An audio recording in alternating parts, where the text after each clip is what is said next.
In a powerful rebuke to federal overreach, a U.S. district judge has officially dismissed a high-profile lawsuit brought by the Trump administration against the state of Illinois over its sanctuary policies.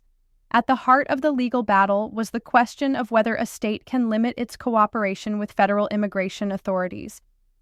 And the court's answer was a resounding yes.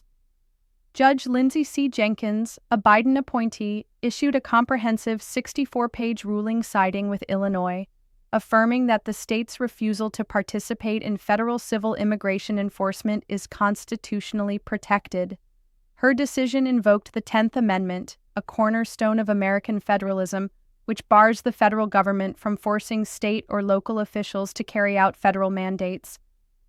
But this ruling flips the narrative. It reinforces that sanctuary policies are about choosing not to be compelled into federal civil enforcement, not about harboring dangerous individuals. Illinois Governor JB Pritzker celebrated the decision, doubling down on his state's commitment to constitutional governance and lawful cooperation, not political fearmongering.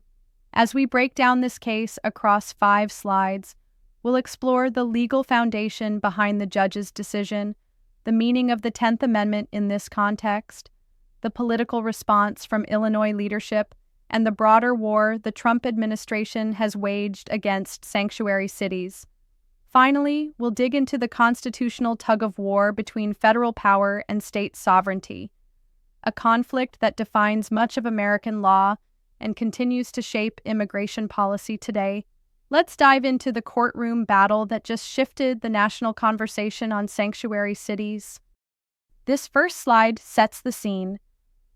In a lawsuit that has been closely watched by both sides of the immigration debate, the Trump administration attempted to strike down Illinois' sanctuary state laws.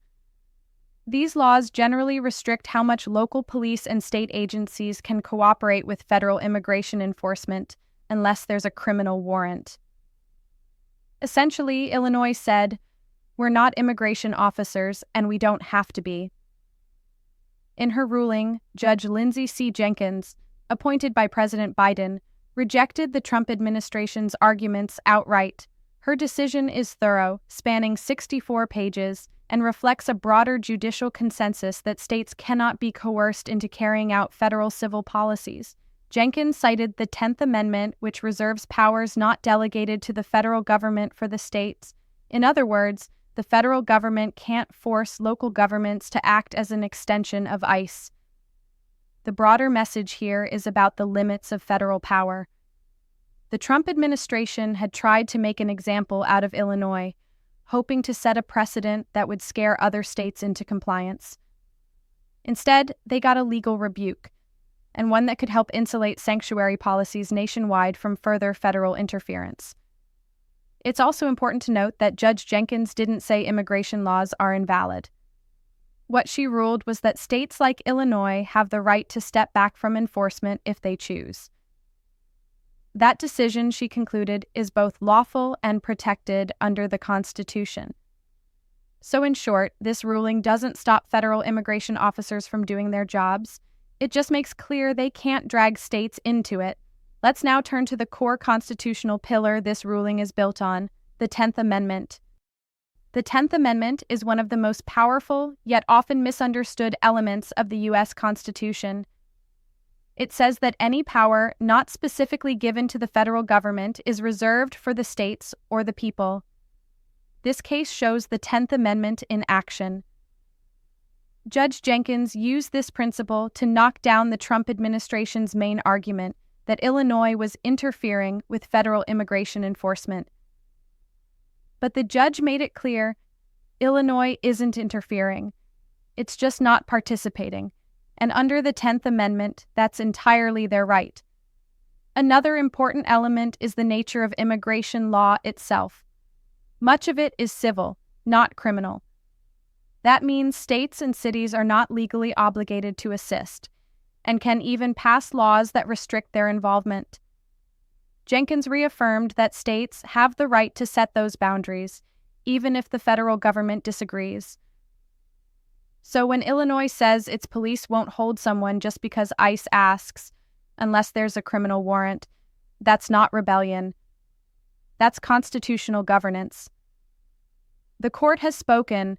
The federal government can't draft state officials into immigration enforcement, no matter how politically inconvenient that might be.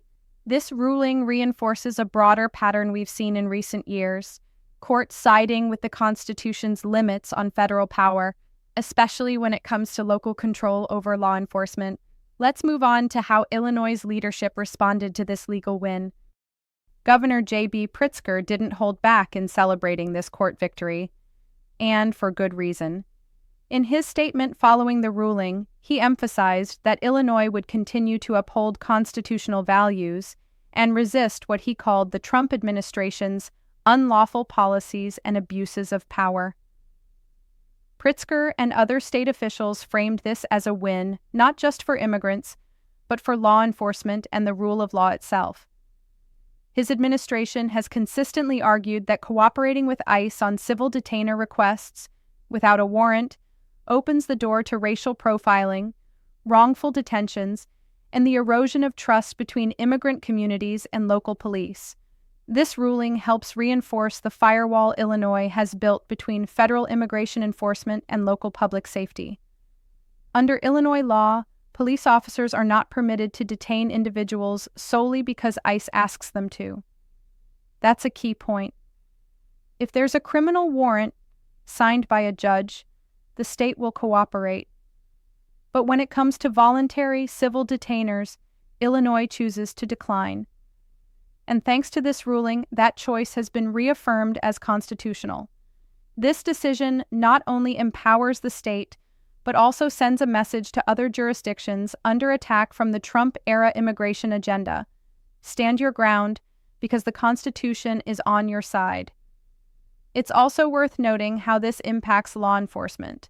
Local police chiefs and sheriffs across Illinois have often found themselves caught in the political crossfire. This ruling gives them legal cover to say no to ICE without fearing reprisal from Washington.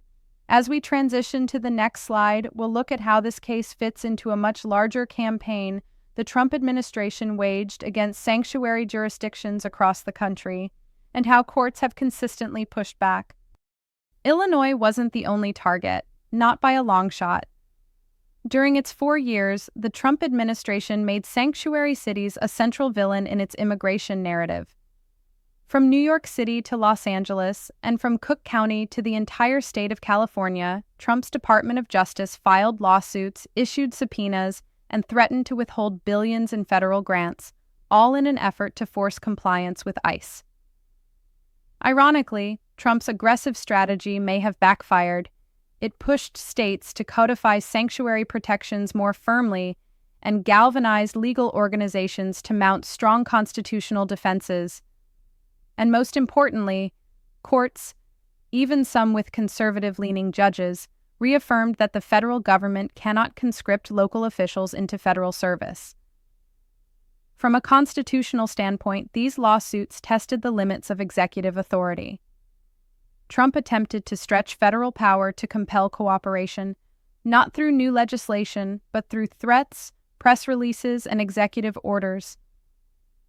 But time and again, the judiciary pushed back, reminding the nation that even a president must operate within the bounds of the Constitution. The Illinois case is just the latest example of this legal reckoning.